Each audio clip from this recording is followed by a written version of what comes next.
Исәнмесез, эфирда яңалыклар вакыты, студиядә Лина Хәсәншина.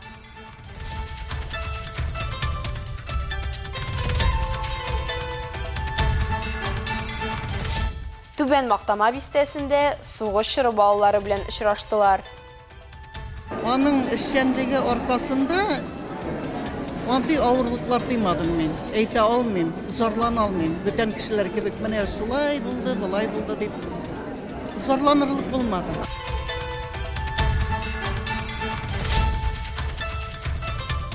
Янгын сөндерүчеләр ятим балаларның күңелен күрде. Сегодня мы видели очень много красивых лошадей. Нам рассказывали, проводили экскурсию. Все было очень круто, красиво, нам очень понравилось.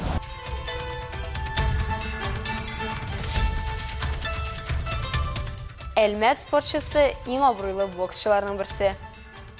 Было много спортсменов-чемпионов мира, олимпийских чемпионов. Я с ними общался. Было очень много известных личностей, с которыми мне лично довелось пообщаться.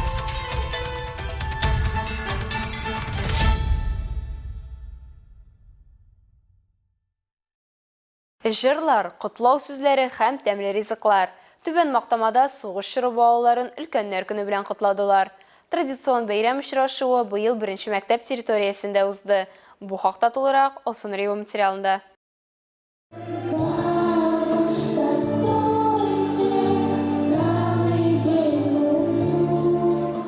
Түбән Мактамалылар илне торгызуга үз өлешен керткән авылдашларының, ветераннар, тыл хезмәтчәннәренең, сугыш балаларының батырлыклары белән горурланалар. Аларны бергә бәйрәмгә җыеп хөрмәтләү биредә матур традициягә әйләнгән. Аны хәзер өлкәннәр дә ел саен көтеп ала дип уртаклаша алар. Быел да бу бәйрәм зурлап билгеләп үтелде. Башкарма комитеты, ветераннар советы, 1-нче мәктәп, балалар бакчалары коллективы һәм үз эшчән сәнгать артистлары зур команда, концерт программасы һәм бәйрәм өстәле оештырды.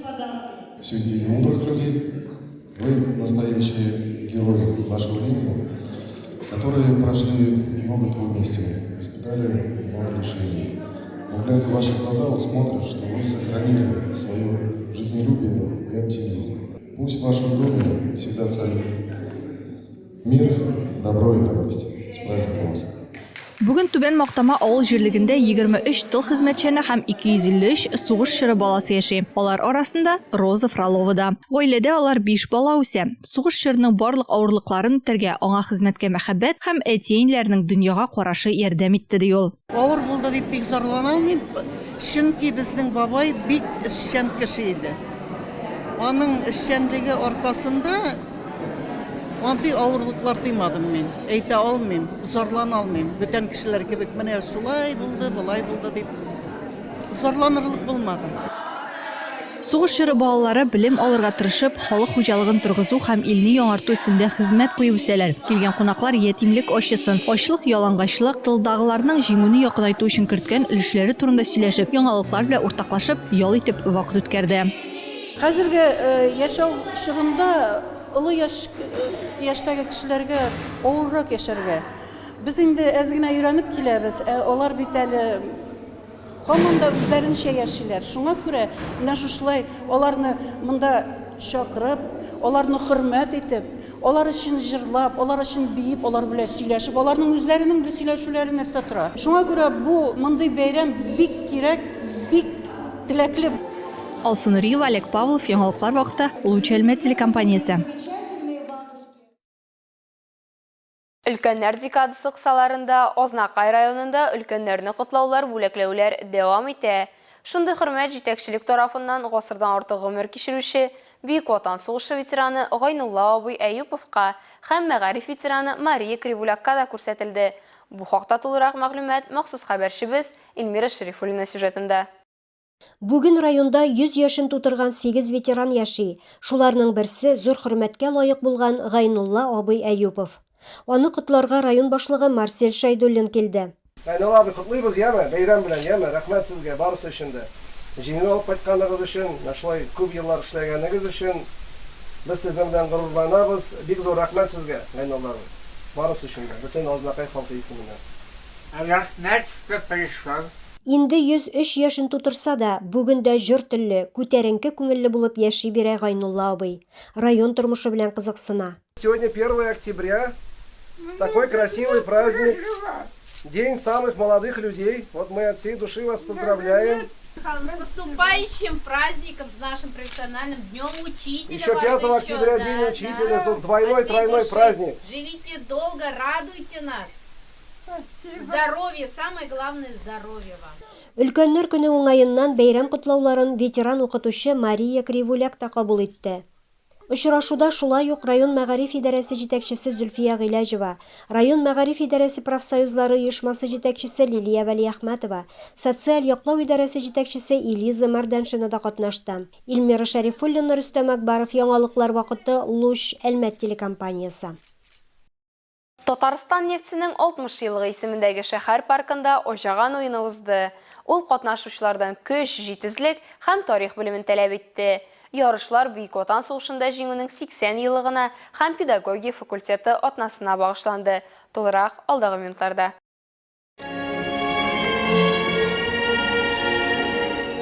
Беренче урын өчен булачак укытучылар һәм тәрбиячеләр көрәште. Чөнки нәкъ менә бүгенге студент кызлар берничә елдан балаларда туган ягына, халкына һәм ватанына мәхәббәт тәрбияли башлаячак.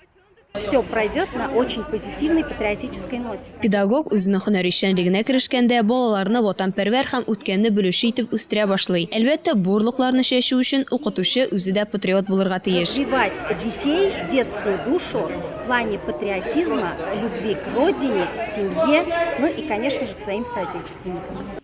Катнашучылар үзләренең белемнәрен һәм осталыкларын уенның төрле этапларында күрсәтергә тиеш иде. Аларны автомат сүтеп җыю, пневматик винтовкадан ату һәм хәрби исемнәрнең белемнәрен тикшерү көтте. Зачет у них чисто по времени, кто бы первее, кто быстрее.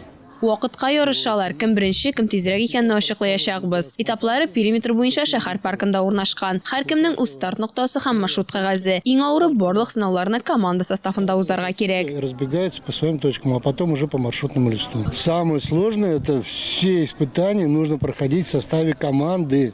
Никто нигде не теряется. Контроль друг за другом, командный, зачет командный. Ел сайын узучы хәрби гамәли ярышның җиңүчеләре сүзләренчә, станцияләр кызыклы, ә ожаган уены команда рухын булдыруга юнәлгән. Ардык, ләкин без шатбыз. Безнең тырышлык шундый уңыш белән акланды. Без үз-үзебездән бик канәгать, максатка ирештек. Былтыр 3нче урын алган идек, быел 1нче. Старались очень. В прошлом году 3-е место заняли, в этом году 1-е.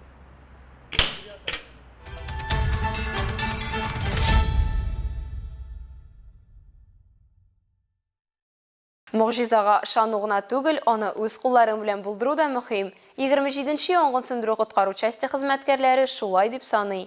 Алар Әлмәт балалар йорты балалары өчен чираттагы бәйрәм оештырды. Бу юлы танып белү күңел ачу программасы От спорт мәктәбендә һәм янгын сөндерү бүлегендә узды. Бу хакта тулырак алдагы материалда. Поджерлок — это у нас новенький. Недавно приехал. От спорты мәктәбендә белгечләр яшь кунакларга Кишишат авылы ипподром эшенең башлануы, аның бай тарихы, сынау ярышларына әзерләнүче нәселле атлар һәм һәркайсы тукым турында җентекләбрәк сөйләделәр. Экскурсия барышында кунакларны территорияның төрле өлешләре буйлап үткәрделәр. Алар атларның кайда йөргәнен күрде һәм абзарларына кереп чыкты. Атлар белән аралашу балаларда аеруча кызыксыну уятты. Сегодня мы видели очень много красивых лошадей. Нам рассказывали, проводили экскурсию. Все было очень круто, красиво, нам очень понравилось. Нам понравилось наблюдать за лошадьми. Название, цвет лошадей. Да, такие вот природа. Называются такие, американская лошадь есть. Такие прям интересные породы были.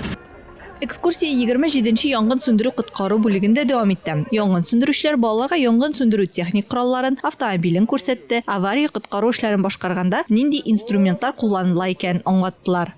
Вот сейчас мы вам продемонстрируем способ тушения при изоляции. Это непосредственно спасатель от пожарных. Бу масканы коткаручы үзенә кия һәм төтен зонасына бара. Бу вакытта кагыйдә буларак ул үзе белән коткарылучы өчен капюшон ала, зыян күрүчене таба, аңа кидерә һәм янгын зонасыннан эвакуациялый. Бывает у него и эвакуирует зону пожара. Очрашу кысаларында балалар өчен аниматорлар белән биюләр һәм уеннар оештырылды. Теләге булган һәркем төрле мастер-классларда катнаша һәм аквагрим ясый алды. 2023 yıldan Rossiyada 2 topqir yüklülер күні өткәрелә. 7 апрельдә һәм 7 октябрьдә. Бу көн гаилә кыйммәтләрен популярлаштыру, шулай ук йөкле хатын-кызларның статусын күтәрү һәм туучылар санын арттыру өчен булдырылган.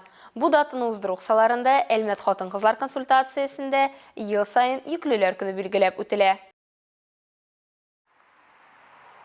Әлмәт районында ел сайын 1900-гә якын сабый бала дөньяга килә. Һәм бу сан елдан-ел арта дип акушерлык гинекология ярдәме буенча баш табиб орынбасары Алексей Эстрин әйтте. Ул йөкле хатын-кызлар көне уңаеннан уздырылган чарада булачак әниләргә зур игътибар бирергә кирәклеген әйтте. Һәр йөклелек бала туу белән тәмамлансын дип сәламләде чарада катнашучыларны Алексей Эстрин.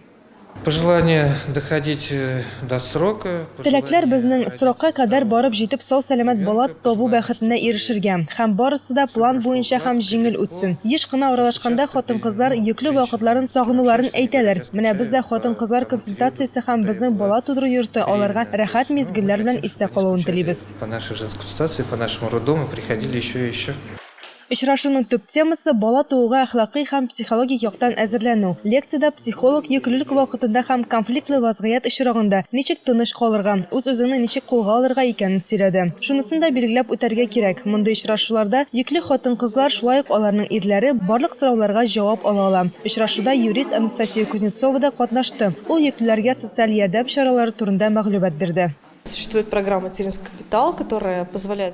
Бүген ана капиталы программасы эшләп килә. Гаиләдә 2 бала булса, 833 мең сум түләнә. Бер балага 630 сум максималь түләү алырга мөмкин. Өченче балага 450 мең сум бирелә ипотека әҗәтен каплар өчен. Для погашения ипотечного займа на сумму 450 тысяч рублей. Бүген Әлмәтнең хатын-кызлар консультациясендә 1068 йөкле хатын-кыз исәптә тора. Алар шушы бинага үзләренең сәламәтлекләрен һәм сабыйның хәлен контрольдә тоту өчен йөриләр. Алса Ахмаджанова, Алия Маратова, Яңалкар вакыты, Луч, Әлмәт телекомпаниясе.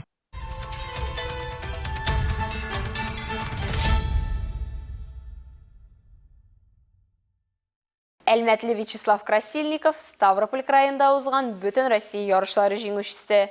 Илнең бокс буенча иң көчле спортчылар арасында алтын яулаучы егет 25-нче мәктәптә укый, Татнефть спорт комплексында шөгыльләнә. В октябре месяце будет 6 лет, как я тут работаю. Татнефть спорт комплексында 6 ел эшлим. Үзем боксчы, Европа кубогы, А класслы халыкара турнирлар призеры. Испаниядә, Италиядә һәм башка күп урыннарда җиңдем. Международные турниры класса А я побеждал в Испании, в Италии, много где и не вспомнишь. Владимир Адушко сүзләренчә, иң нәтиҗәле боксчылар бар көченә шөгыльләнүче спортчылар. Бүген Вячеслав Красильников иң нәтиҗәле боксчы. Ул 3-нче тапкыр рәттән Үзәк Союз ярышларында җиңә. Бу җитди ярыш һәм елдан-елга кабатланучы нәтиҗә закончалык, ди тренер. Сейчас будем готовиться на Хәзер Россия кубогы финалына әзерләнәчәкбез. Ул Санкт-Петербургта 16 ноябрьдән 24 ноябрьгә кадәр узачак. Бу Россиянең күчеш кубогы. Егетләрдән юниорларга спортчылар күчә. Әлеге ярышларда Россия җыелма командасы туплана. Переходят спортсмены. Составляется сборная команды России на этих соревнованиях. Вячеслав Красильниковка 17 яшь. Бокс белән ул 5 ел шөгыльләнә. На бокс меня привел отец. Боксқа мине әти алып килде. Әти әни миңа киңәш итте. Егет кеше үзе өчен тора белү мөһим. Гомумән физик һәм интеллектуаль яктан камилләшәсең диделәр. Бу шактый интеллектуаль спорт төре, чын спорт. Интеллектуальный вид спорта. Это не просто драка, это настоящий спорт. Слава 4 тапкыр республика чемпионы, 2 тапкыр Россия беренчелеге җиңүчесе, узган елгы профсоюзлар финалисты һәм быелгы җиңүчесе. Самая ценная для меня награда это... Беренче зур ярышларым 2023 елда Тольяттида Спартак җәмгыяте буенча узган Россия беренчелеге. Минем өчен иң кыйммәтле ярыш, иң кыйммәтле тәҗрибә. Һәм ул вакытта мин барыннан да бигрәк үз-үземә ышандым. Минем бер тренер, ул Владимир Иванович Адушко. Мөгаен Россиянең иң яхшы тренеры. У меня один тренер. Это Владимир Иванович Адушко. Это, наверное, лучший тренер в России. Вячеслав тренерын илдәге иң яхшы ди, ә Владимир Иванович телефонында спортчы Славик Тайсон дип язылган. Мөгаен бу шаныш һәм хөрмәт янәшә баручы укучы-укытучы тандемы. Даими югары нәтиҗәләр моның ачык дәлиле. Вообще бокс это на определенном уровне выходят уже за рамки просто. Бокс ул сәяхәтләрдә. Мин Россиянең күп шәһәрләрендә булдым. Җыеннарда төрле кешеләр белән таныштым. Шул исәптән дөнья чемпионнары, Олимпия уеннары җиңүчеләре дә. Мин алар белән сөйләштем. Миңа шәхсән аралашырга насыйп булган бик күп танылган шәхесләр җыеннарда бар иде. Со сборной там было много спортсменов, чемпионов мира, олимпийских чемпионов. Я с ними общался. Было очень много известных личностей, с которыми мне лично довелось пообщаться. Вячеслав боксны биргән мөмкинлекләре, вакытны шәп һәм файдалы уздыру, ил буенча дуслар булу, күп төбәкләрдә үзен белә һәм көтә торган кешеләр өчен ярата һәм спортка чакыра.